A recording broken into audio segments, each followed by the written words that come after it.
Hi, parents. Hi, welcome. Good afternoon. My name is Petra Deeter, and let me know where you're calling in from.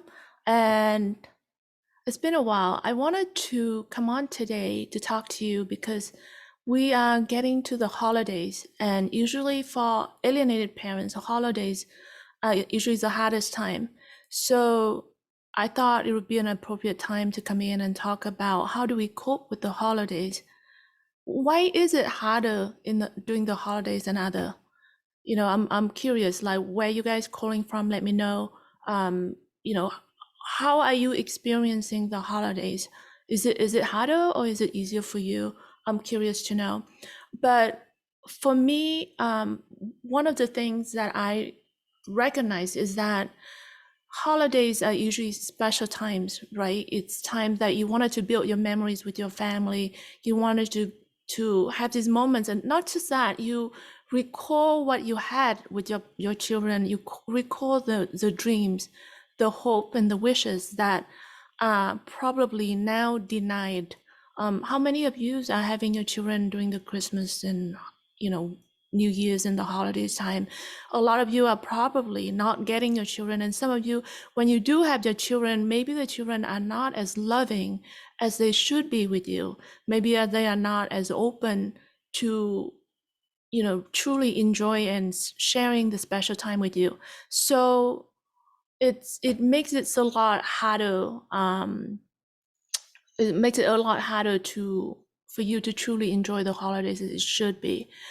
It's really strange for me that I'm not able to see the chat. So give me a second. Let me figure out, because I don't even know if my audio is working properly, um, which is not good. So give me one second. Sorry about this. Um, I don't know if you can hear me okay. Um,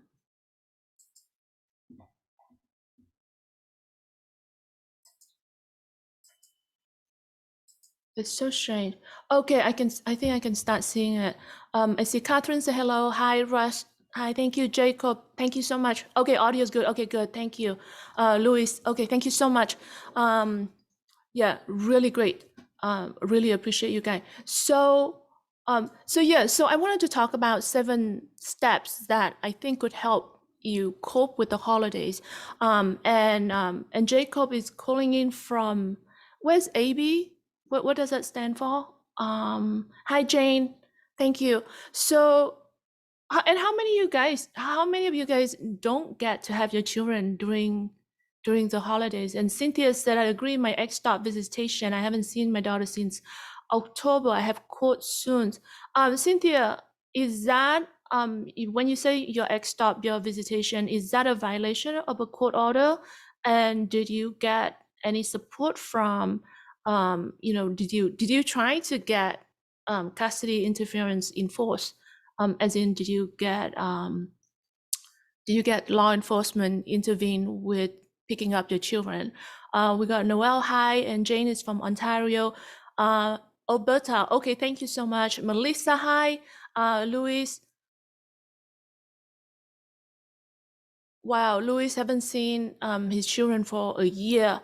Melissa, violation, um, caught in April. Okay, so I don't know if you have seen if you attended, there's an event that we did recently that talk about custody interference, or where we talk specifically about what you do when when the alienator is trying to stop you from having your children during your custody time. If you did not see that, we're probably going to try to do that again soon. But anyway, so let's talk about the holidays specifically, and then we'll go into the question a little bit in a little bit. But the first step that I think is important is a mindset, right? Sometimes I think we are a lot tougher to ourselves than how we treat other people, right? Sometimes we we are not as compassionate to ourselves, and that make it a lot harder for you to cope during the difficult times. So if you see your loved ones, if you see your your close friends hurting, you're probably a lot more compassionate, and you're being nicer and sweeter to them and caring and things like that. But when you sorry, when it is yourself, you don't tend to recognize that. So I think the first step for you would be to recognize that you are experiencing grief. What you are experiencing is the loss that not different than if your children were hurt or if your children pass away. Unfortunately, the grief that you experience, the loss, is really painful, and a lot of people don't recognize this.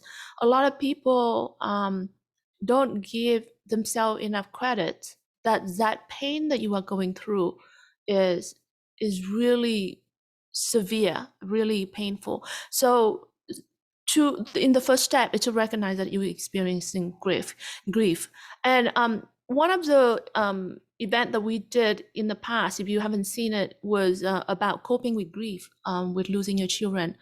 So if you haven't seen it, like, check out that video in our videos tab where we talk about coping with this, and we had an expert in the field that talk about how to cope with that. So the first step is recognize that you're experiencing grief, so that you can have that compassion for yourself, right? Because it starts from awareness before you can solve anything. And a lot of the time, we deny ourselves of that recognition. So if we can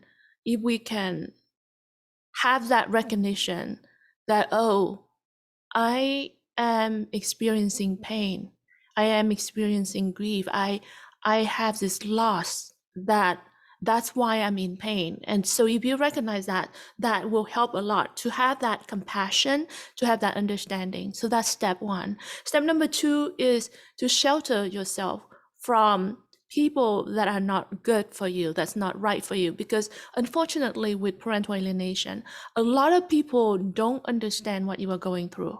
A lot of people don't recognize that it's a very serious problem. A lot of people sometimes are malicious. There are people that actually turn around and blame you. Victim blaming, unfortunately, is a very common thing. They will go, oh, you must have done something, things like that. So there are those that are malicious, but there are those that are just simply ignorant.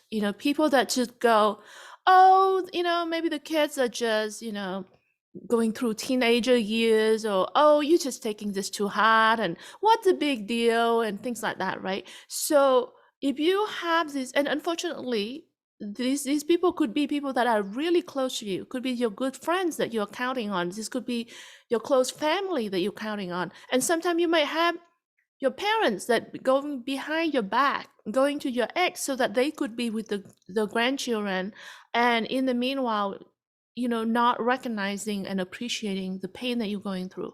So sheltering yourself from these people. And the thing is, if you don't, because these are the people that we expecting that you could count on for emotional support, because these are your friends and your family. So if you don't shelter yourself from these people, the pain is going to be a lot worse than if it's just some stranger that being ignorant to you. So having the right kind of boundary that you could set, and really it doesn't matter when it comes to people that are hurtful to you. It doesn't matter if they are family. You get to choose the people in your life. It could be a temporary thing. It could be a long-term thing, but really setting a boundary and shelter yourself from people that can be hurtful to you, especially during the holidays, is really important. So that's the step two. Now, I know and I do recognize that a lot of the time we are not able to shelter people out because, it's the holidays. You probably have family time that you feel like you have to be a part of, you have to attend to. Sometimes it could be your partner's parents, it could be, people that you can't turn away. So then with those people, another way of dealing with those people is how to deal with them with grace. So you set boundary and deal with them with grace. And by that, I mean is that, for example, when people go, why are your children not here for the holidays, right? The kind of questions that seem like they just so careless and thoughtless about how they just throw the questions out or making comments. And in the meanwhile, those kind of questions could be really hurtful to you.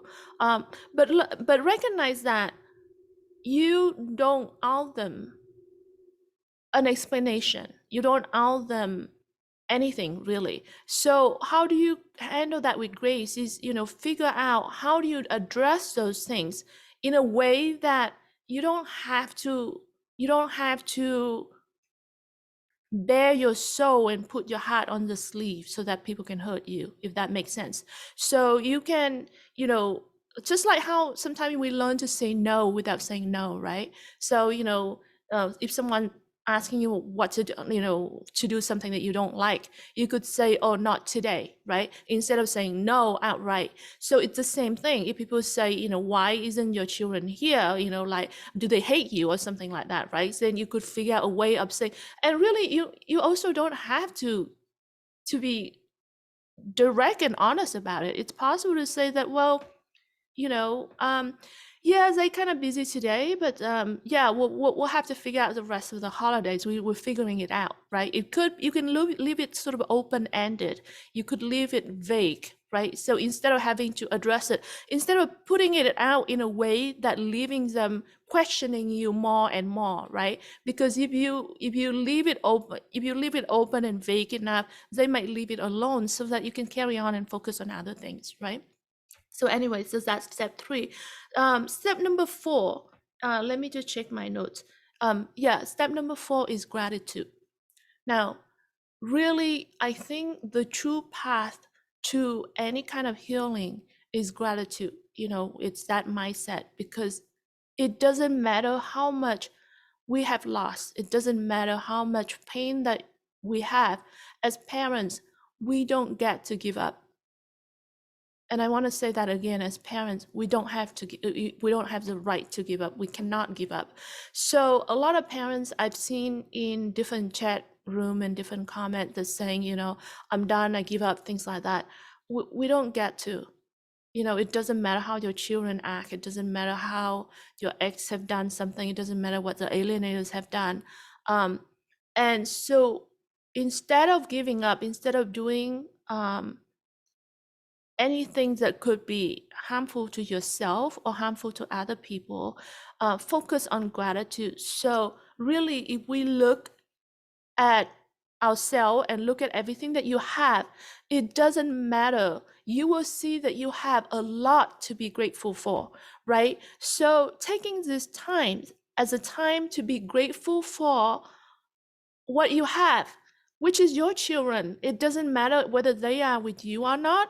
Nothing changed that truth that they are your children, that you have had this incredible God-given opportunity to be parents, right? You're given this chance to have your children in your life. Doesn't matter how short, how brief it is. These are human beings that being born and out there. So really being grateful for your role, for your opportunity to be parents, and for your children to be out there. So, gratitude is a huge thing to healing. So just take your time and take inventory of everything that you are grateful for.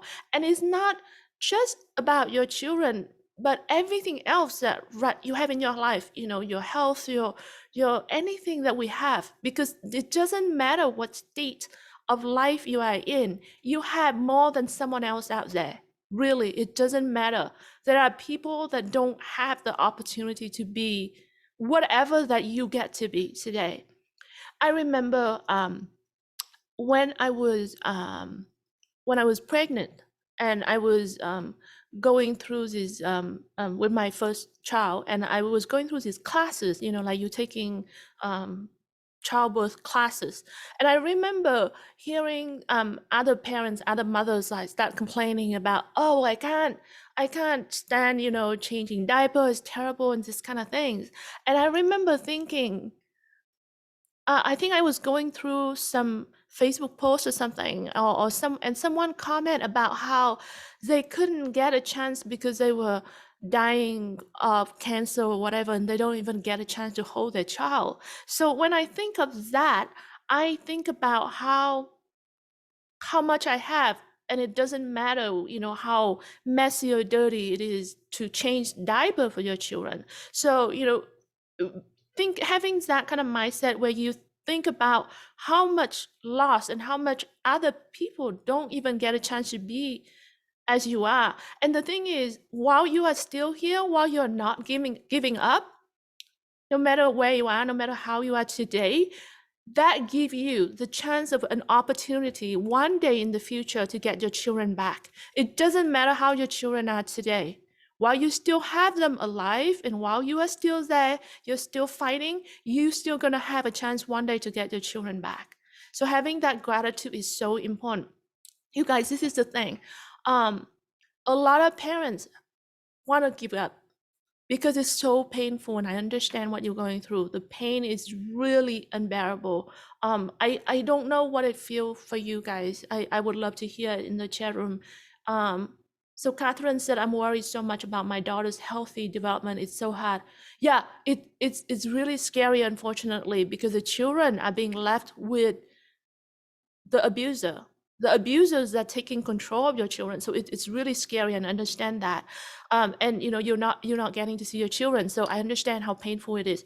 But it is like this: like, imagine, right? I imagine that you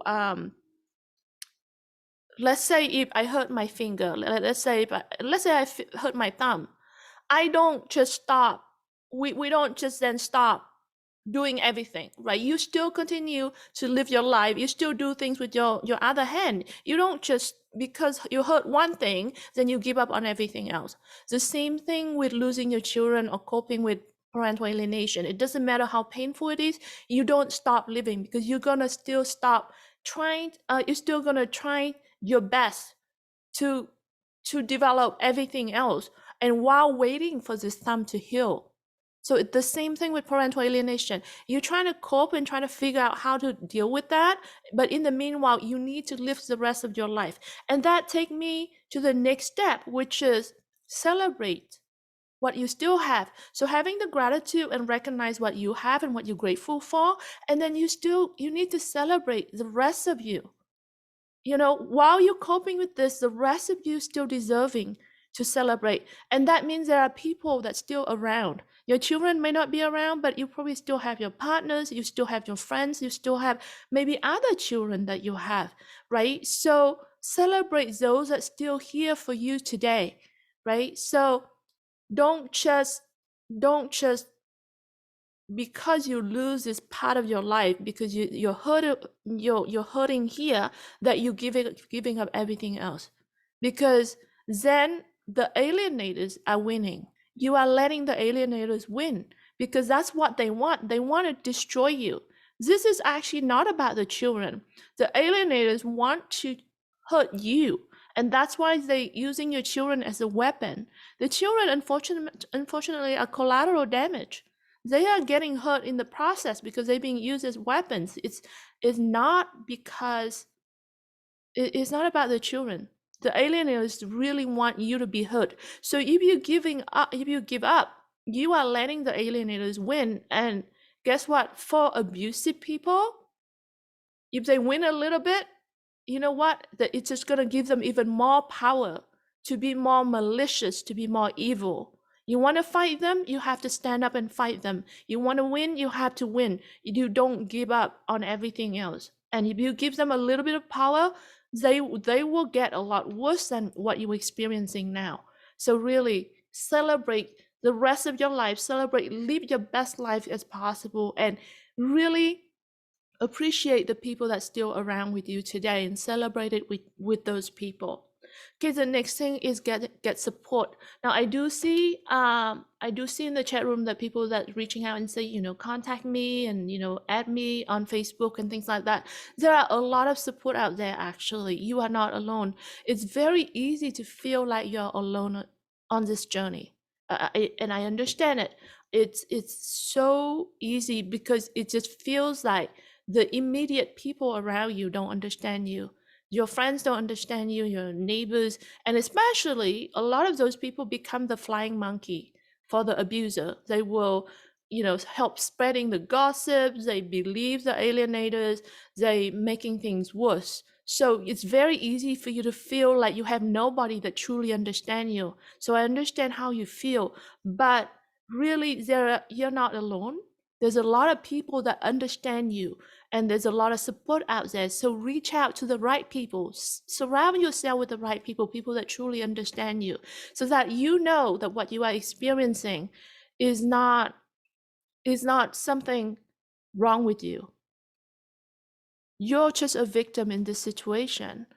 And many people have fought this successfully, and if other people can, you can. So know that. So, okay, so that's step 6 is to get support. Okay, step 7 is take care of yourself. We talk about step 1 is recognizing that you're experiencing grief. So now is the time to take care of yourself. It could be that taking time out. Sometimes it's really hard and you need some time alone. Sometimes it is something, do something that's nice for yourself. Is that a cup of chocolate? Is it a hot tub? Is it watching a good movie? Is it listening to music? I wanted to take a little bit of precaution here, though, is that you wanted to avoid things that could have long-term negative impact on you. So, I would not recommend going for alcohol, for example, to try to hide your pain. Don't go for things that ultimately that's going to be hurtful for you. Be wise in how you choose to soothe yourself, right? So there are ways that, like maybe a little bit of ice cream could be nice, and that's okay. But instead of going for drugs or alcohol or things that could be create longer term impact for you, you want to avoid that kind of thing. But really take your time. And it doesn't matter if you don't respond to your friends and family on time. It's okay. People can wait. And if you don't respond at all, that's okay. You don't owe people anything. So give yourself whatever time and space that you need, and do the little things that is good for yourself. I don't know, like, what is it that good for you? I'm curious, like, is there a song that you listen to? What is your favorite song? What is a favorite movie, feel good movie that you like to watch? What do you do to soothe yourself? So anyway, those are the 7 steps that I wanted to talk about. One is to recognize that you are experiencing grief so that you can have compassion for yourself. 2 is that shelter yourself from harmful and hurtful people. 3 is that when you do have to deal with people that are not understanding, set the boundary and handle them with grace. And 4 is to have gratitude, to be grateful for your role as parents and for your children's lives. 5 is to celebrate those that still around you. 6 is to get support.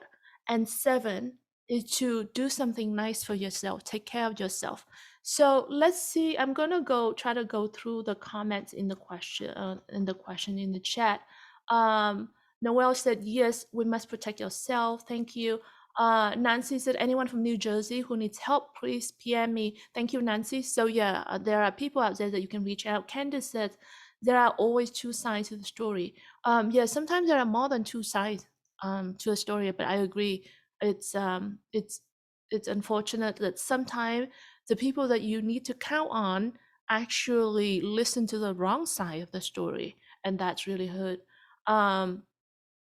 Candace said, "My mother-in-law is putting all the hate in in her children as well." Yeah, unfortunately, you have the alienator, but what the true damage is usually alienator will recruit a whole community of people. That's when the true impact can happen.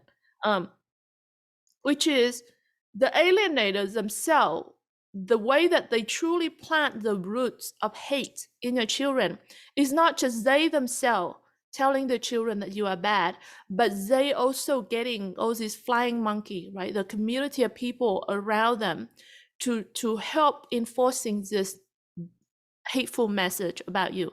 So On the other side of it, it's the same thing, is to reverse this. You need not just, you need to do the same thing, which is not just you. You need to recruit people that can have influence on your children. You know, it could be the school teacher, it could be the children's friends, it could be the children's friends' parents, it could be your friends, it could be relatives. But really think about this. It's psychology. It's a tool that really alienators use it well, and it doesn't stop you from using the same thing to do a good thing for your children. Is to build a community of people to help reversing alienation in your children. Really think about it. uh, Mariska said that professionals even want to believe that both parents must have played a role for the child to behave that way. Yeah, there's a huge lack of awareness and lack of understanding in this field. We not even talk about the misinformation which is being spread by domestic violence groups that really, really truly harmful for alienated parents and make it really, ultimately it's really bad for the children, is that they don't understand that there are alienated parents who are truly victims, who are not at all at fault in this situation, that they are truly victims of malicious attempt that attacking their children. And so yeah, a lot of professionals will not recognize that there is an abuser that creating this dynamic. Blue Lake said, make me tear up just thinking about it. Glad I have my 19 years old son with me. Christmas tomorrow, first Christmas without my 15 years old. X has breached every order and heard that he told my child horrible lines about my family.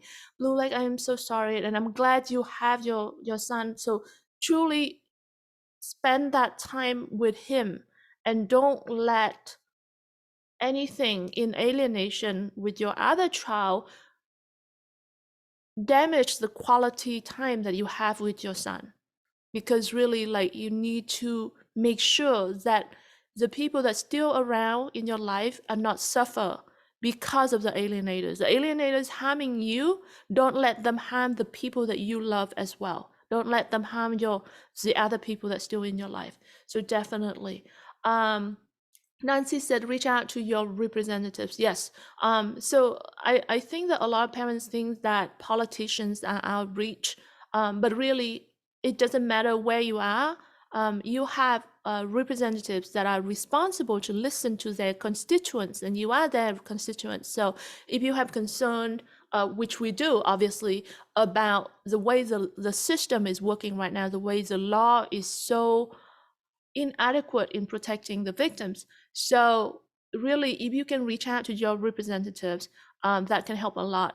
It's important though, when you do reach out to these people, and you can look up, by the way, it doesn't matter where you are, you can look up online and find out who are your representative based on your zip code, and you will find that you will have a House representative and you have a senator, a Senate representative, and then you should have a Congress level representative as well.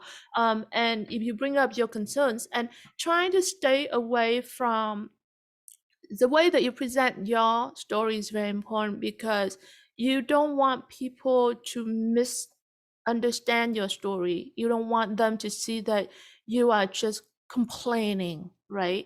Um, you want to focus on some kind of resolution. So if you could present your case in a way that they can understand it, and it doesn't become like, because a lot of people want to avoid drama, right? Because it's not their story. It's not, especially if they don't know you. So when they hear something, and if you can't present them in a way that they can see that this is a violation, a clear violation, and a clear abuse of your children, then it's harder for them to help you. But definitely, reach out to your representative, because if you, the more we can get this message out, the more we can have a chance of changing the law, because that needs to change. So Jamie said share. Thank you so much, Jamie. Russ said, and yeah, everyone, if you could please help sharing this video, please like, because Facebook has the algorithm to deal with this, to help more people seeing it. Russ said, being set up for failure by our own that we're supposed to trust is a level of betrayal that has no closure. gaslighting is evil. Um, I don't think I quite understand what you are saying. I do understand, and I do agree that gaslighting is evil. And unfortunately, the reason for alienated parents to become alienated is because there have been really severe level of psychological abuse, and I don't even want to mention about physical abuse because I'm sure that a lot of parents experience that too before parental alienation happened. So alienators know that they have a certain, there's a power imbalance dynamic in your relationship prior to parental alienation happen. Right, so alienators have been abusive to you in some way, and it may not be blatant. They may have put you in a place where you question yourself, and this is when gaslighting coming in. And so you getting used to questioning yourself and wondering that, are you expecting too much, are you being too difficult, things like that. And so because of that, it leads to the point that when alienation of your children happen, they can become a lot more effective on you because you're already a victim of the abuse. um, Catherine said, thank you for saying this. Thank you. Nancy said, check your coercive control laws in your state. Yes, so there are a certain state that have coercive control laws that could be used and could be related to parental alienation. There are domestic violence groups that actually also abuse this law and misuse this law to prevent you from using this law to fight for your children based on parental alienation. So anyway, when I'm not a lawyer, so it's kind of, and it's pretty complex. We can talk more about that another day. Bravery is the truth spoken. Thank you so much, Bravery. Mariska said, family and friends don't understand that not fighting for your children is an option. Actually, that is true. Sometimes it's about fighting like hell in court. Sometimes it is. Sometimes it's actually about stepping away. Sometimes it is about negotiating and see what can you settle for. Because keeping in mind that all of this is temporary, because your relationship with your children is for the rest of your life. It's the court system is controlling your children, is within the court system until they are 18. That's it. Beyond that, there's so much more life ahead. So if you keep the long term in mind, sometime, I mean, it depends on your case, but sometimes really not fighting in court could be a good option. So definitely. Catherine said, thank you for the reminder about gratitude. Thank you. Noel, thank you for the hats. Catherine said, I worry so much about my daughter's healthy development. Yeah, it is very, very difficult. So actually, I wanted to say a little bit about your children's development. So I used to feel this way. So, like when you had your children before alienation happened, right? You see your children developing as beautiful human being, and they could experience your love, right? Because the parents' love is so important to these children. And then alienation happened. The alienators start to abuse your children and start to portray you as this evil person, and the children being brainwashed. And so your children learn this attitude that they can be rude and cold to you. And that translates into a lot of things with your children development, right? Because now the children are not growing up as children with gratitude and with, the right kind of, how they look at life and how they treat people, right? So it's definitely affecting their development in that way. And so I used to feel that pain and that grief, really watching my children, because I could see this going on in their children. But then once I was able to reverse parental alienation, it's incredible. I realize now that what happened is just a temporary thing, that ultimately, if you did have a good relationship with your children and you did love your children and you don't give up and you fight, and eventually if you can get your children back, you can get it back. You can reverse back, and you're ultimately the good in your children are still there. They're still gonna be there, and you can get it back. So I understand what you're experiencing now, and it can feel like helpless, and it feel like you're losing everything, and that your children are permanently damaged. They are affected, but it's not permanent. What I'm trying to say is it's possible, and as long as you don't give up, and as long as you can figure out how to reverse it, it's possible to get it back. And ultimately, nothing can change that love and that relationship that you have with your children, because no one can take away that the true essence of you. So, and that is in your children, by the way, the love that you have for your children, the essence of you and your children. Even if your children behave in a way that doesn't seem that way, it's still there in your children, and you can get it back. Okay, eccentric said, greeting from Oregon. Hi. Russ said, I wish it was in New Jersey. I think you're talking about a law. Wow, Lars is from Stockholm. No Christmas with 2 children in the last 3 years. Wow. See, this is the thing. It's a worldwide problem. It doesn't. It's unfortunate. It's not one of those things that target. It doesn't matter. It doesn't matter whether you're rich or you're poor, whether you're educated or you don't have any education at all. It doesn't discriminate. Doesn't matter where you are. It happens to everyone. Really, it can. And I talk to parents that spend millions of dollars. Like I've talked to C-level executives in public company that spend so much money fighting, and I talk to parents that have no money, that are homeless. It doesn't matter. It happens to everyone. And like we've seen people from around the US, we talk to people in Australia, we talk to people in Africa, we have talked to people in Europe. It happens to everyone. And that's the thing, is it's so crazy, because at the beginning you probably felt like you're the only one that ever experienced it. You feel so isolated. But when you recognize this, you're not alone, and it's pretty common. So really, and a lot of people reverse this. So if they can fix it, you can fix it too. It's not impossible. Marissa said, my teenage daughter has been adultifying and now completely failing school and making extremely poor decisions. Her father is saying that this is a healthy, and her rejection of her whole family is all her decision. Yeah, that's the thing, right? Alienators are coward. They couldn't own up to what they're doing, so they hide behind the children. They say, well, it's not me. It's not up to me. It's the kids, right? Well, it's up to them. Things like that. It's just it's coward. And then this term that you use, adultify. It's very common in alienation. Children are being empowered inappropriately empowered to, one, feel like they could be disrespectful to you, that they could violate the law, and then it doesn't stop there in how they treat you. That translates in the rest of their life with everything else, right? They feel like, well, if I could disrespect my mother or my father, I could disrespect my school teacher.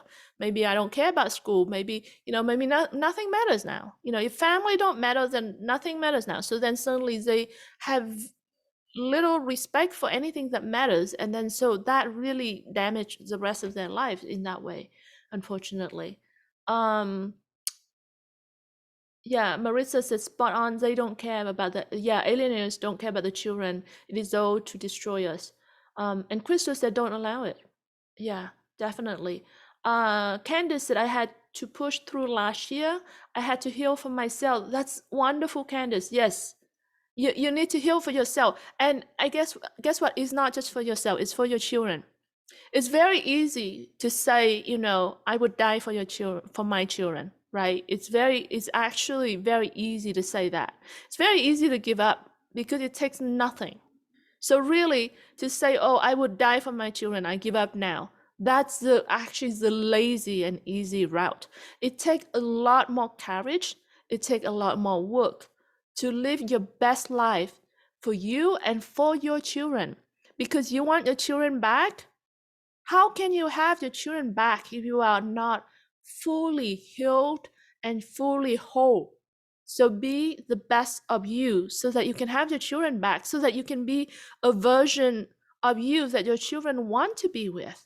So really, don't just say, I want to give up. Do everything you can to heal. Um, wow. Eccentric said she has 17 years of alienation. That's a long time. That's really painful. Um, yeah, Candace said, "Oh, he want for me is for me to fail, and I rose up and overcame a lot, do better myself." That's wonderful, Candace. That's amazing. Yeah, and guess what? The better you are, the higher chance for you to get your children back and to reunify. And sometimes you can turn the alienators around. I I know of this. I've seen this. I can't tell you how many people have succeed in this. Have it's so really you can do this. Amelia said you are not a victim in this situation. This is how you step up and fight. You're not a victim. The child is. Exactly. So if you recognize that your child is a victim in this situation, then you can truly, you need to step up and protect and rescue your children. This is not about you. The fight is on, and it's about protecting your children. It's so important to recognize that and have the right attitude, because otherwise you're just going to give up. Because if it's just about you, then just let it go, right? And by the way, you guys, let me know what topics you want us to discuss. And because I do want to do more events during the holidays. So, if there's some critical topics that you think that we should really discuss, let me know, and I'll happy to do more events again soon. Okay. Louis said it is so painful to wake up every day feeling that you are betraying your own children because you don't fight. But parents should not fight for their children. A fight to death, abusive parents said to use their own children as tools and weapon. An abusive fight that in this country is ruled by money. A crazy fight where nobody wins except the attorney is so sad and frustrating. Okay, I wanted to clarify when I say fighting, it may not mean that fighting in court. Yeah, sometimes fighting in court is actually a losing battle, because like he pointed out, there's sometimes really when you fight in courts, the only person that will always win is the attorneys, right? The attorneys, and then you have all other people involved in that, court appointed attorney and the therapists and the psych evaluators and the coordinators and all those people involved. Those are the people that win in court cases. Now for you, you have to look at your particular situation. There are cases that you could see that you could fight, and you should, but there are cases it's not about fighting in court. Sometimes fighting is about the battle outside of the courtroom. But yeah, don't give up the fight. It may not be in the courtroom, but don't give up the fight. Really don't. I've seen, and unfortunately, we have seen parents that commit suicide. You have seen parents that just give up. And imagine the pain for your children when they do wake up and they no longer have a chance to reach out to you. Okay, so when I recognized that I was alienated from my father had passed. So I never got a chance to reach out to him and to reconnect and to be able to make up for the lost time.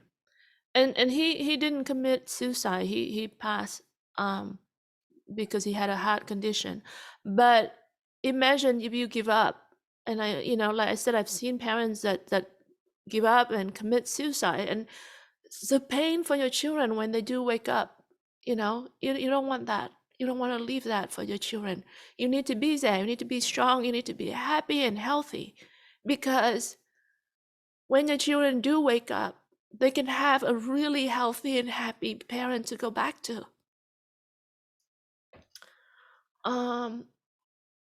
Okay, Andy, hi. Okay, let's see. Eccentric said, together we should unite and fight back and stop parental alienation. I totally agree. Candace, is definitely time with my self-help. Yeah, that's good. I'm glad that you spend time for yourself. She went to the gym a lot, did reading, and went on motorcycle rides for vacations. That sounds amazing. Yeah, do something that's good for you. I'm curious, what is it that is soothing, that is healing for you? Tell me, share with us. What do you do that is good for you? Like for me, listening to music helps. Art is very big deal for me. I love painting. Um, and I've done a lot of work. I spend a lot of time to trying to heal, but it doesn't mean that it's over. So really, for victim of parental alienation, you suffer from a long-term sort of like PTSD. So sometimes, so for me, like even though I feel like I really have healed, I still experience a lot. Like sometimes it still hit me very hard. So anyway, I wanted actually to share with you guys what I did the other day. This is a painting that I just painted a few days ago, actually, and this is called Broken. Um, so this is a painting that I did. It's it's really, sometimes it still hit me, the pain and the loss that I experienced as an alienated child, and then as an adult to recognize it too late. So I was trying to expressing this pain, and so for me, art was a sanctuary, right? So that's one way for me to kind of giving myself time. So I'm curious for you, what is it? What do you do to overcome your pain? So there's that. Okay, let's see. Crystal is from Indiana. Hi. Gabrielle said so true. Jamie said, I live at gym and here now as I have not seen my kids in 2 weeks, and dad made authorities aware he does not care what the law is, and he's not allowing the kids to see me, and his wife and stepson falsely accused me of abusing my daughter as I am a coach, nurse, and personal trainer. Is horrible. Um, Jamie, if I don't know where you are and what the law is, but and yeah, that's the thing about parental alienation, is these cases are very commonly sort of abusers very often use false allegations as a weapon, right? They will accuse you of abusing your children in some way, or someone in your family abusing your children. It could be your partner, or it could be um, because they need a weapon to take your children away from you. So obviously fighting against false allegation is very big thing for a lot of alienated parents, and it unfortunately is a very effective weapon. And so to fight it is a challenging thing. But the other thing that I wanted to mention, that you mentioned that he does not care, and he let the authority know that he doesn't care about the law. That sounds to me that there's a clear violation of custody interference law. So it depends on your state, but I would say look into the custody interference law in your state. For most of the state, it is a felony. It could, or it's some kind of criminal. It could be a misdemeanor. But when it comes to a crime like that, um, it's something that you don't have to pursue yourself. It's something that you could potentially get the district attorney office to pursue it for you. So that way you are not fighting this battle alone. You have someone else fighting it with you as well. And they obviously have a lot more power than you. It's not simple, it's a little bit tricky, but I just wanted to say that you should look into it. And we've done, like I said, multiple events that talk about this, and we're probably going to do one more very soon. But definitely, if you have a custody order that say that you should have the children, and then the alienators violate that custody order and will not give your children to you, there are ways that you can deal with it instead of just going to court in a civil court. Because with civil court, you are fighting against the alienators by yourself. But if you are pursuing it through the criminal court system, you don't have to do it yourself. You using the system to help you fighting the alienators. So I just want to mention that. And Jamie said, no, family and friends don't understand and they don't get it. Yeah, that's very unfortunate. Um,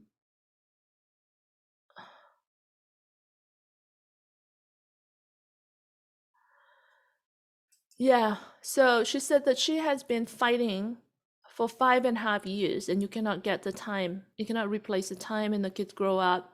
And she's been harassed, followed, and threatened the entire time. No one would help. Now and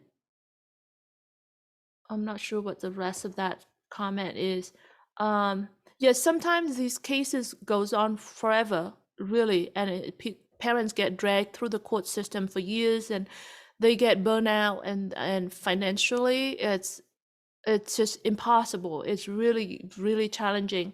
If you are still fighting in court, check out the videos that we've done with multiple attorneys, really good attorneys. So for example, there's an interview that we did with attorney Brian Ledmer that talk about case laws. There's interviews that we did with attorney Ashish Joshi that talk about how to fight parental alienation in court. There's interview that we did with attorney Ashish Joshi that talk about how do you go after the alienators for damages, for the suffering that you are experiencing. And then we also did an interview with attorney Lorandis that talk about how alienation are being misrepresented in court. So check out those. Eccentric said, I've heard so many great things about Victim to Hero. Thank you for everything. Thank you so much, Eccentric. Really appreciate you. I actually have seen your work. I've seen you very active. I actually remember seeing your T-shirt. That was amazing. So thank you, really. Mara said, they are sacred forever. Yeah, I think you're talking about your love for your children and for your children. Yeah, for sure. And your role as parents, no one can take that away. It doesn't matter what anybody say. Um, you will always be the parent to your children. And one day when that relationship is recovered, once you reunite with your children, you will see that relationship with your children have become so much deeper than before. So don't feel like things will not go back to how it was, but things can be so much better. So don't give up that hope. Eccentric said, I protest outside my personal abuser and alienator's home. That's very brave. And yeah, and you can't get back the time lost.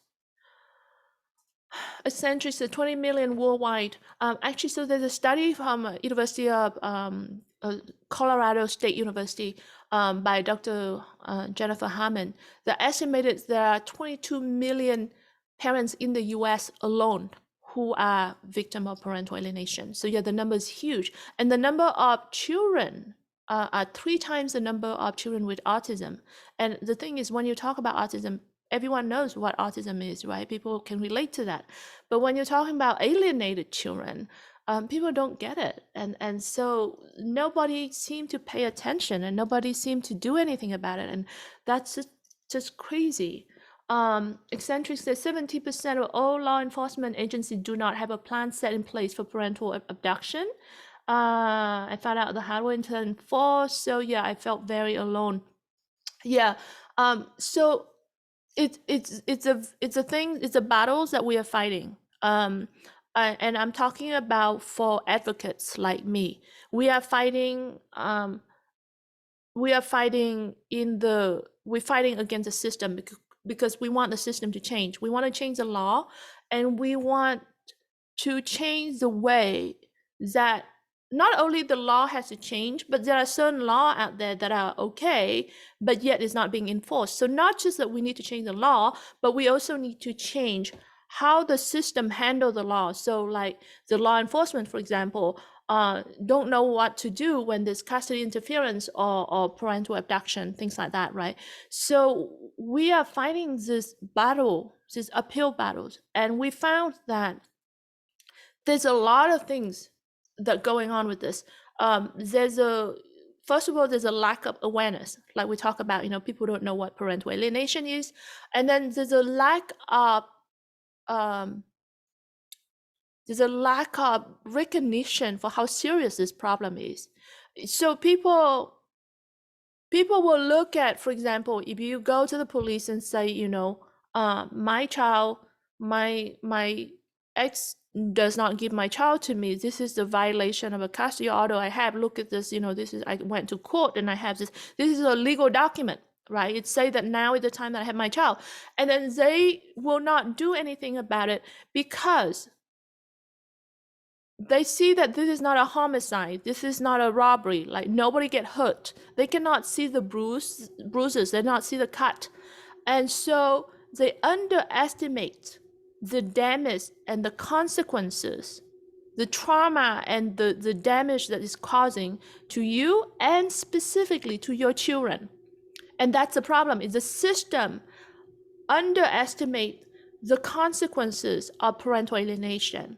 And really, if we are honest to ourselves and if we're looking at our whole entire society, you see that really majority of the problems that we are experiencing as a society is caused by people that have gone through childhood trauma.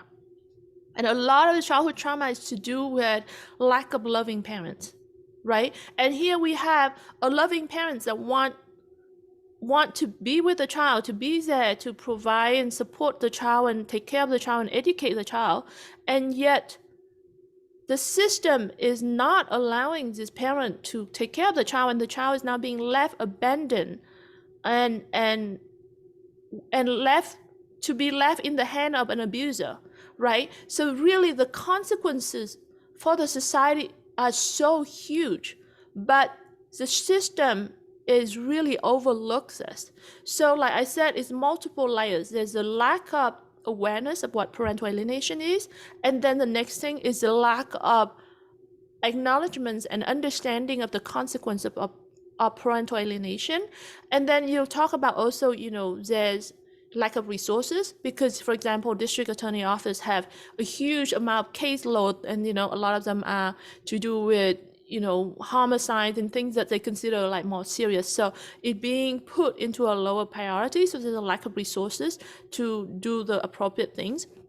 And then obviously you have corruption, and then on top of that, we also have, like I mentioned, domestic violence group that spread misinformation, which doesn't help at all. And then you have all that in the system side. And then on the victim side, like as parents, there are also a lot of parents that feeling so depressed, so they give up, right? So you have that. They don't fight. And then there are parents that lack of knowledge. They don't realize that they have power, that they have, if they could get more information, they would fight for the children better, right? So there's that. And then there's a lack of resources again, because sometimes fighting takes a lot of money, right? And there's all kind of things, like I mentioned. So really, there's a lot of problem that we're fighting against, and it's a tough problem, you guys. It is really tough. It's a tough problem. And that's why I said the step one in this coping process is to recognize what you're dealing with. You're dealing with this huge loss. It's not a small problem. So how you are feeling, the challenges, the pain that you're experiencing, and why the holidays are even more difficult, it's just have yourself some compassion, because it's to recognize what you're coping with. I mean, it's so incredible. So really, it's really understandable how you feel. Okay, so I think, let's see what else we have in terms of questions. Jamie said, they say it's civil, nothing they can do even if they're breaking the law. I got thrown in jail over BS error with my attorney and no communication, and Dad told police he didn't care that he was breaking the law. He wasn't allowing the kids to come. It's not a civil matter, Jamie. Then that's the thing. It's a criminal matter. If you're looking into the criminal codes of, I don't know what state you are, it is a criminal matter. It may not be a felony. For some state, it is a felony. Some state, it is it's just a misdemeanor. But whatever it is criminal. It's not a civil matter.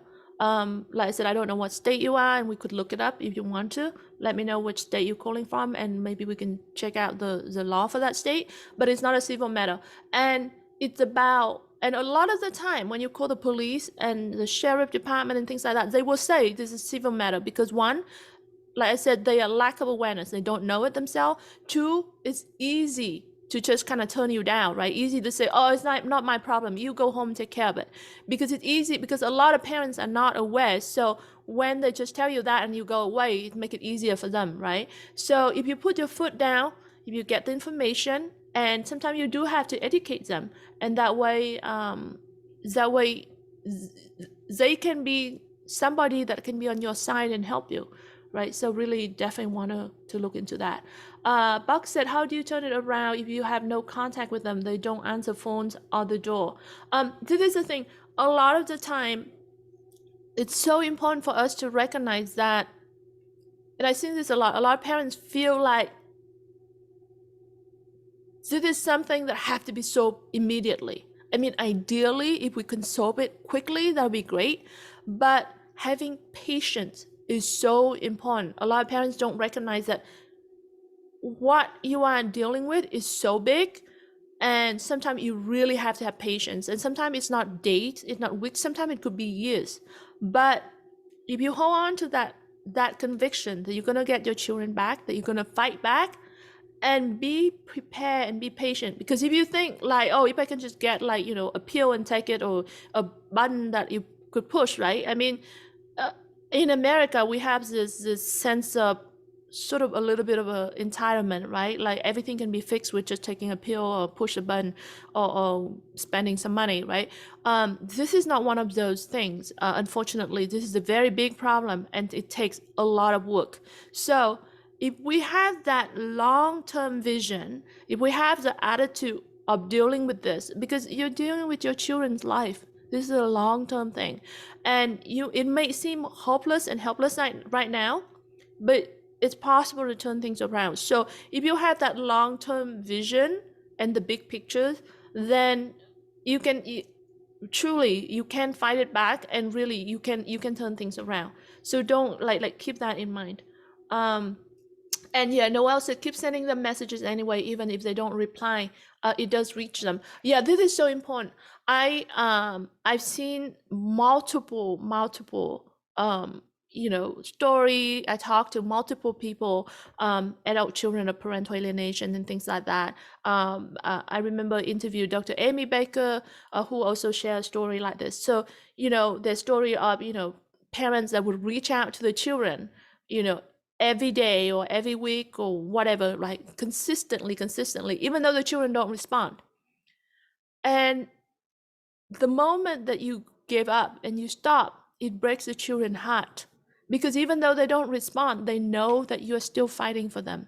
They know that you still care, that you're still there. And somehow it's actually still a part of the foundation of who they are.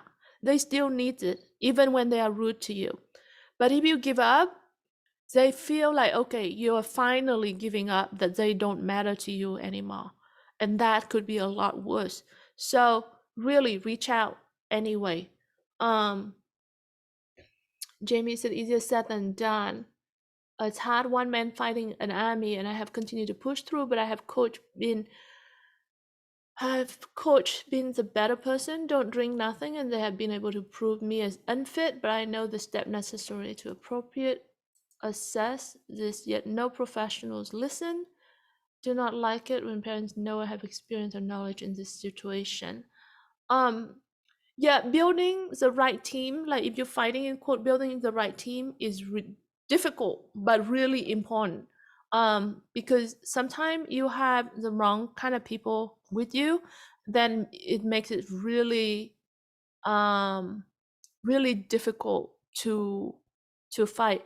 Okay, Nihan suggests a topic, example of holiday letters and card to alienated teens. Okay, thank you. Yeah, if you guys have topics that you want to suggest that we talk about, let me know. I'm taking note.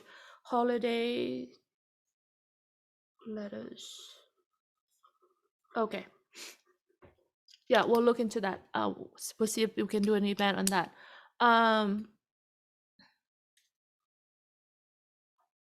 Eccentric said, I'm so sorry about your father. Thank you. Thank you so much. If you haven't heard my story, I shared my story before somewhere. We do have somewhat of a, I guess, happy ending, as in, he has done things that help me a lot with my healing, and that's so important, really. Russ said a good topic is how do the already oppressed, where the abuser has not only assisted in the suspension oppression but also abused the fact the victim have nearly nothing to defend themselves and their children with. Um, I I don't understand, Russ. I mean, could we be more specific? Like, this is very vague and broad. You essentially say, how do we fight back parental alienation? But I mean, fighting parental alienation is very big. So could we talk about something specific? Eccentric said, that's what I'm afraid of, that my son will decide to come to me after I die. Yeah. So if you guys haven't heard my story, my father actually figured out how to essentially stay alive for me after his death. So he left behind something for me that, even though by the time I woke up to it, it was too late, he already passed. But there was him, the essence of him that I could find, that to me, he's there for me after his death. So think about that, definitely. Maybe that's a topic that I'm going to share next as well. Let's see. Noelle said, you are amazing, so strong and vulnerable, beautiful and inspiring. Thank you so much for your sharing. Thank you so much. Really appreciate it, Noelle.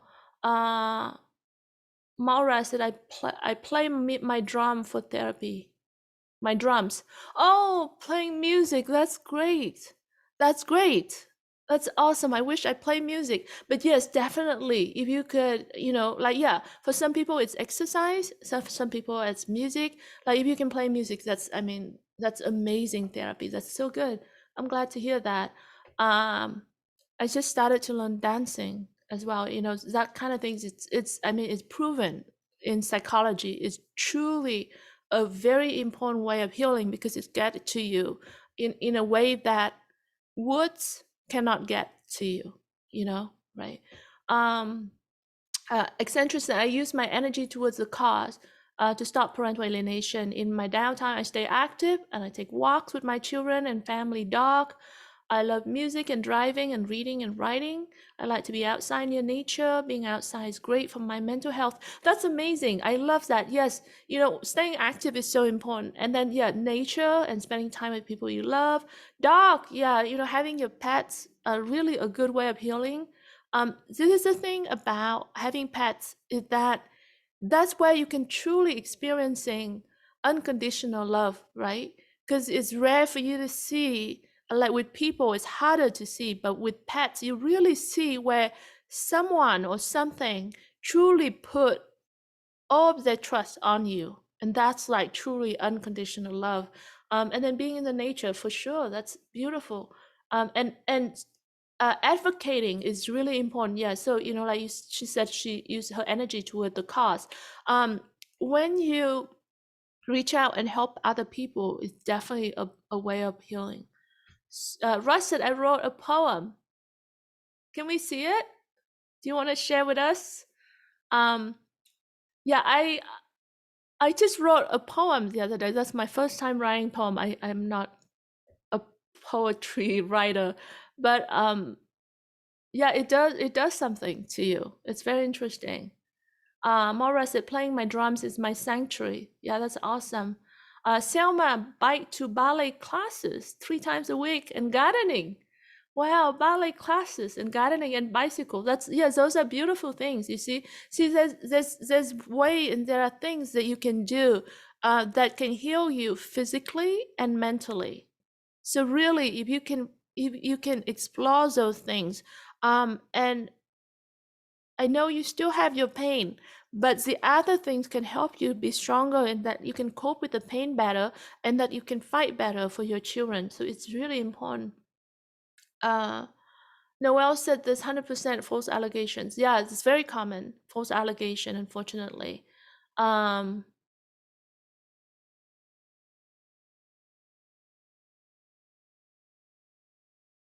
Jamie said she's in Indiana and he's in contempt of court. The police don't want to get in the middle. DCS aware spoke to the supervisor yesterday, allegation unsubstantiated, and guardian ad litem aware, and we cannot get into court before Christmas. Yeah, Christmas is already here. That's the thing about the court system.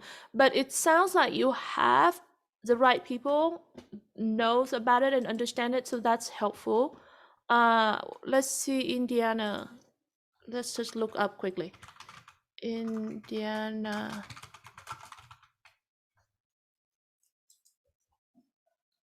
Okay, Indiana have a code for custody interference. It's Title 35. Okay, Title 35, Article 42, Chapter 3.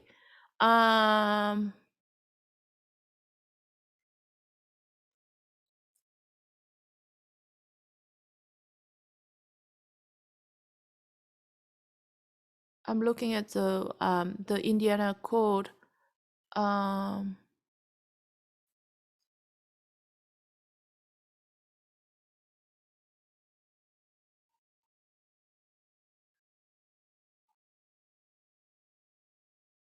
So Indiana Code Title 35, Article 42, Chapter 3, Section 4. Yeah, it is a criminal matter. Oh, right. It said it is a felony. It's level 6 felony. Yeah, it is a level 6 felony. So for Indiana, it is a felony. Okay, so if the police does not get involved, does not want to get involved, like I said, we have events that explains this a lot better, and we'll do more events on this. But if the police does not want to get involved and they blatantly deny you of this, you need to present the code to them, and you should ask for an offense report, not an incident report, but an offense report. And then you have to push it through to the district attorney office because it's very easy for police that I don't want to get involved. But it's actually their job, and above them is the district attorney office. So it's their job to do this, and you have to put your foot down and bring the criminal code to them, and really demand that they do their job. Contempt charges. Jamie said she filed contempt charges. Contempt charges are the civil matters. So yeah, you can do that, but at the same time, you should pursue it from the criminal side because, like I said, in Indiana, it is a felony.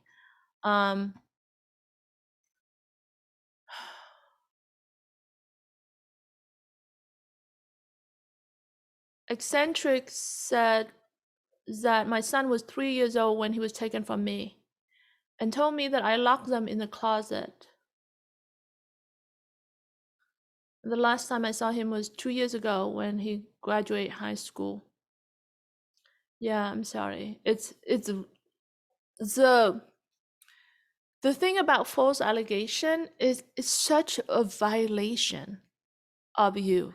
It's so outrageous sometimes, and it's such a violation. And to fight back is so difficult. It's really, really crazy. Russ, I don't understand what you mean by add the painting to the poem. Eccentric said, I want to make PA meetings like AA meetings. Yeah, I think there should be like a. Yeah, I think parents need that. Well, we need the PA meetings. Jamie said I have went through 6 attorney and one just called me today due to my attorney just suspended from practice. On Monday, I have no idea. The retainer is $7,500. I sold my house 44 minutes away and moved to the same town and see them less now.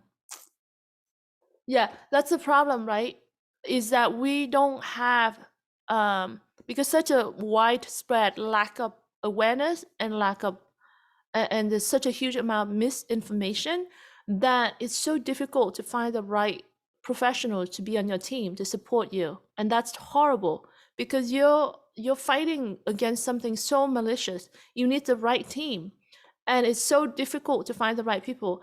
And you know what, when you hang around these places, you know, like our Facebook pages, sometimes you will get targeted by the wrong people will reach you and say, hey, we can help you, but those are exactly the people that can't help you because they are there to just really trying to target you to take money away from you. Because people that are truly successful in this field, the people that really know what to do, they are so busy they won't have time to be fishing for you. And you would hear from other people that talk about how they get help by these people. So really, referral is the best way to find a good attorney, unfortunately.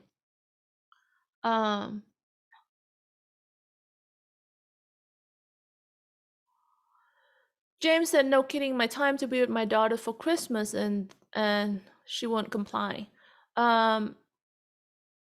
Because there's that legal bills to pay. James, like I mentioned about the custody interference, I wonder maybe we should do an event because it seemed like pretty common. Maybe we should do that tomorrow or something.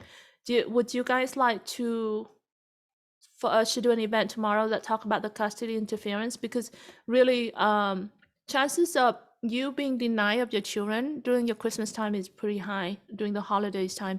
So maybe we'll do another event. Karen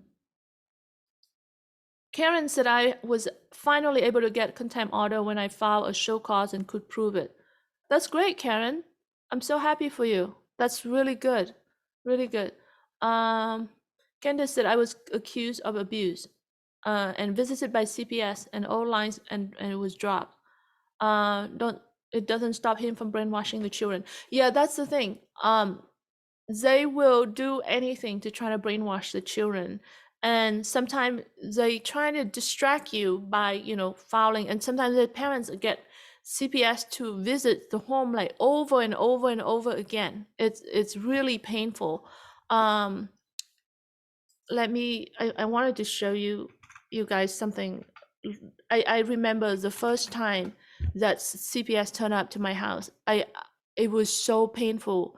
Like it was my first time and I didn't know, and it was so shocking because I just think, how is that possible? Like how could they come up with such outrageous line? And I honestly felt like I couldn't cope with it. Like I felt so broken. Let's see.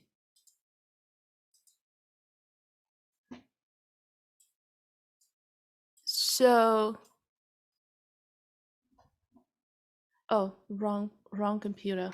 Sorry, just 1 second. Anyway, actually, I'll show you guys that another day. But I definitely understand how you feel when you're being. But the thing is, you just have to deal with it. Like it's a process. So as long as you stay calm when it comes to like CPS, as long as you handle them properly, it's going to be fine. As long as, you know, when it comes to the false allegation, I'm not saying it's easy, but you can handle that. But don't lose your. I guess the key thing is don't lose your cool. Don't don't lose your temper, because then that's just going to enforce the wrong message. And then yeah, with your children, that's another whole battle that we have to fight.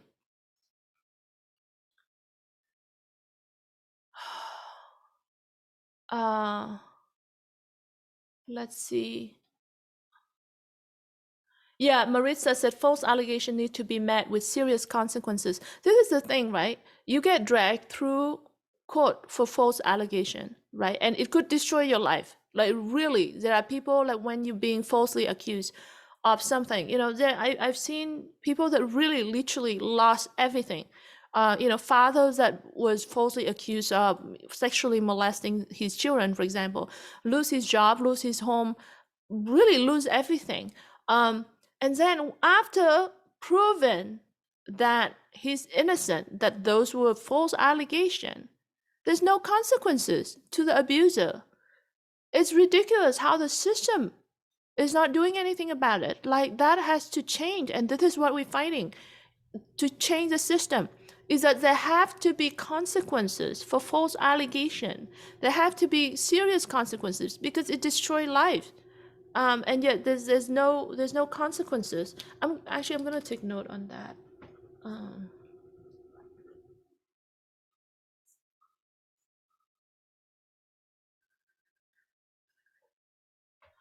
um,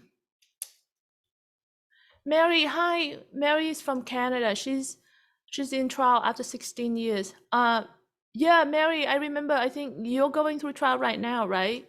It's yeah, her story is really painful. She's she was an alienated child, and now she's an alienated parent. And after 16 years, the children are adult, and now they're still fighting. Um, Noel said the system needs to be educated and trained properly because the ignorance and mishandling is horrific. Yeah, we need to change the system. It's definite. I mean, I recently did a training program for therapists and lawyers so that they, like how they have continuing education credits. So I did one of those training recently for them, so that the attendants can get their continuing education. But hopefully we can do a lot more of that because they really need training. They really need education. We need to change the system. Okay, let's see. Bobby said, the state is profiting from Title 4D. He's referring to child support payment. So the state has a quota that if they collect the child support payment and there's a certain amount, I think, for example, I look into Colorado at one point and it's around $4 or $5 billion.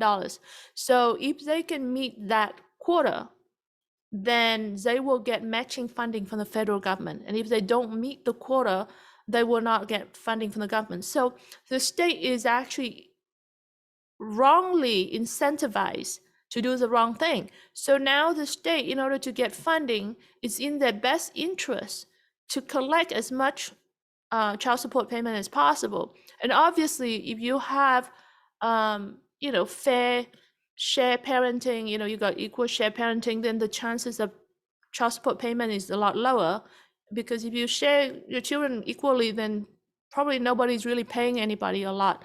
And so then the state would be collecting less child support payment, and then as a result, they get less funding from the government. So really, this system of reversely or inaccurately incentivize the system is really bad for parents and for children ultimately. And really, at the end of the day, we're talking about the society costs. So the society is doing the bad thing for the society. Jamie said professionals and judges don't like it when we parents are educated and know what should be done. There are people, yes, there are professional and judges who are ticked off, yes, because of their ego, where they feel like, they should be able to kind of like bully you in a way, right?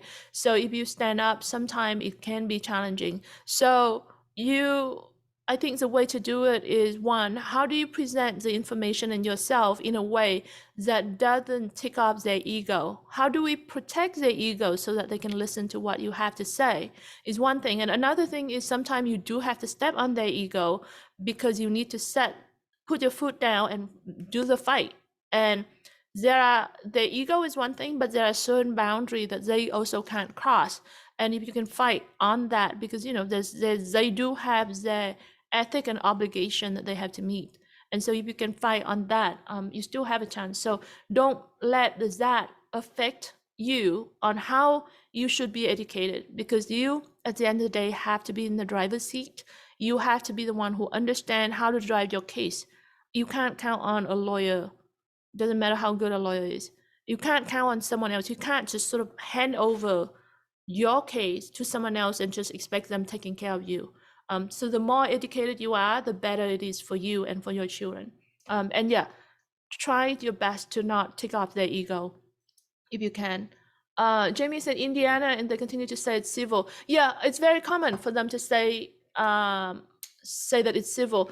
And she said I could provide custody orders. No, no, I'm not talking about providing custody order. You need to have your custody orders, but what you need is you need to bring the code. Like I said, you need to have the code, and you need to ask for an offense report, not an incident report, and then you have to push that offense through the system, which is a district attorney office system, not the civil route. Like I said, I think we might see if we can do an event tomorrow or something to talk about custody interference, because it seemed like a lot of people are still struggling with it. Mary said they're trying to put me back into the prison after 16 years of alienation. Oh, that's just insane. That's just insane. Mary, I really don't know how you have the energy to fight, because you're fighting so much, and you were the alienated child. You fought as a child, and now you have to fight as a parent. I really have so much respect for your strength. Really, you're putting up with a lot. Let's see.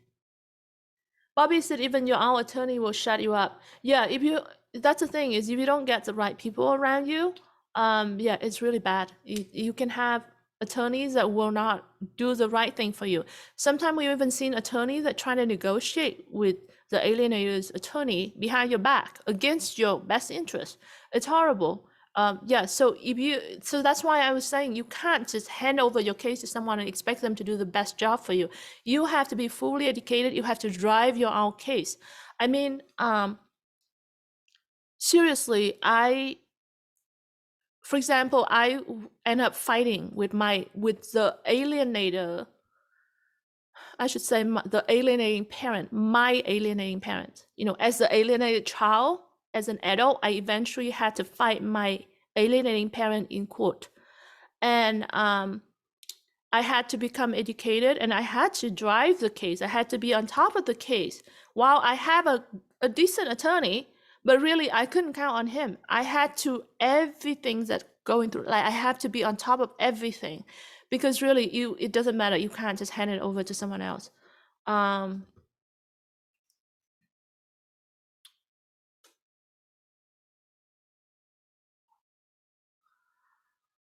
Rush said, I promise if I win the lottery because of the extreme consequences and overwhelming entitlement with this under-recognized travesty, I will hire a forensic and criminal psychologist who can diagnose personality disorder and recognize this textbook emotional abuse.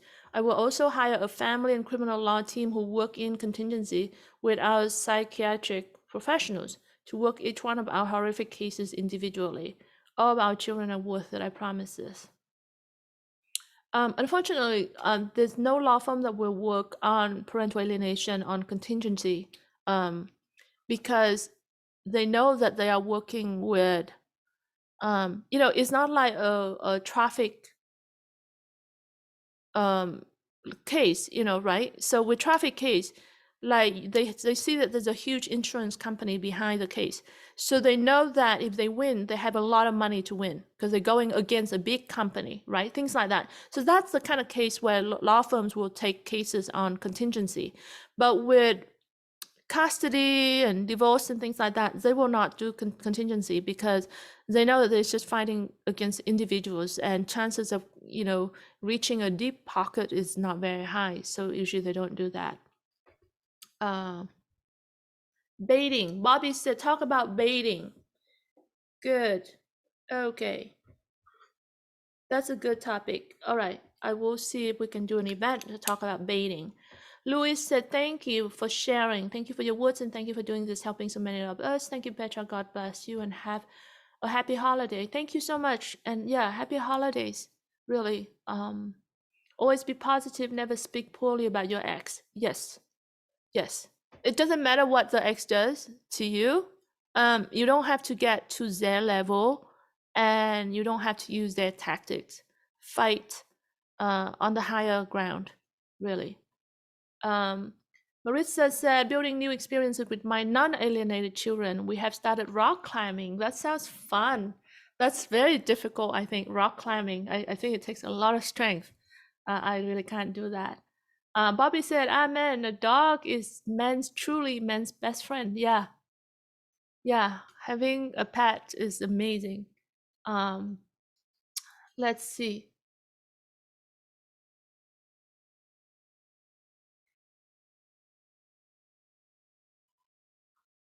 Okay. I think there's a lot more comments. Let's see. I think I'm gonna go for now. I'm gonna try to go through the comments and I'll think about a topic and then we'll come back tomorrow. Let's do an event tomorrow. I'll figure out what is the best topic. But feel free to put in the comment what you think the topic tomorrow should be. And I mean not just tomorrow, I mean in the next few days. I do want to do more events during the holidays because I know it's a harder time. And then and during the holidays I don't want to interfere with you know, experts, and normally we do a lot of interviews of different experts, but it's holiday time, so I don't want to interrupt their family time, so we won't be doing interview of people during the holidays, but I will come on and do events. So if you guys wanted to just suggest topics, and then we'll come back, okay? And yeah, really appreciate you guys. Thank you so much for all the comments and all the questions and all the encouragement. Please like and please share. And like I said, I will check the question, and I'll in the next hour or so, I will schedule an event and I'll figure out the best topic for tomorrow. I'll see you guys tomorrow, okay? Thanks so much. Take care. Bye. All right.